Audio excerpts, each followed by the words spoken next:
Mulla Nasruddin was weary of the constant chaos in his life.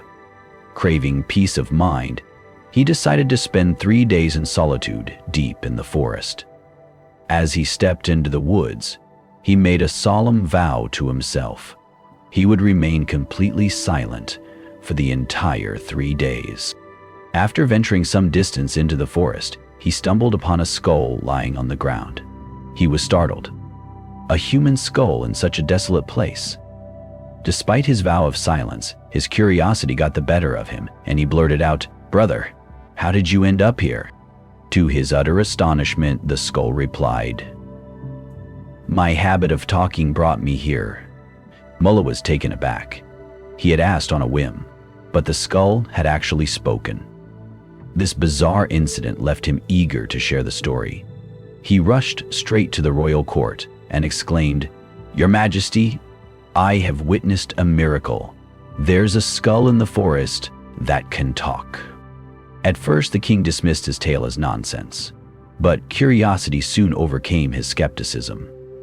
How could a lifeless skull speak? To uncover the truth, the king decided to accompany Mulla into the forest along with his courtiers. Mulla led them to the spot and pointed at the skull.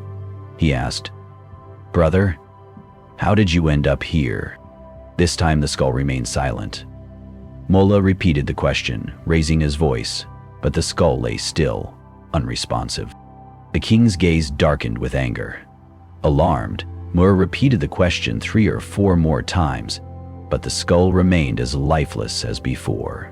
Furious, the king roared, "You scoundrel Nasruddin! I've known you to be a liar, but today you've crossed all limits by making a mockery of me. You've wasted my time and made a fool of me in front of everyone. For this offense, you will be executed right here in this forest." The blood froze in Mulla's veins. Trembling with fear, he fell at the king's feet and pleaded for mercy. "Your Majesty, I swear I saw the skull speak with my own eyes and heard it with my own ears. Please believe me. I would never dare to play such a joke on you." But the king remained unmoved.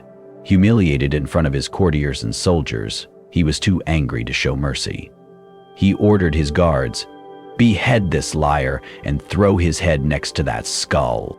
The soldiers obeyed the king's command without hesitation. After carrying out the execution, the king and his entourage began their return to the palace. As silence descended upon the forest, the skull turned to Nasruddin's severed head and asked, "Brother, how do you end up here?" Nasruddin's head replied, "My habit of talking brought me here." Reflection. Saint Kabir aptly describes the restless nature of the human mind. In his verse, "The mind is like a monkey, restless and fleeting. Without the Lord's name to anchor it, it roams wherever it pleases." The human mind is inherently restless, constantly seeking something to occupy itself with. Even when our lips are silent, countless voices echo within our thoughts.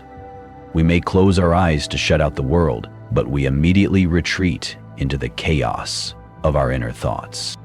If Mulla had adhered to his vow of silence and refrained from questioning the skull, he might have avoided his grim fate.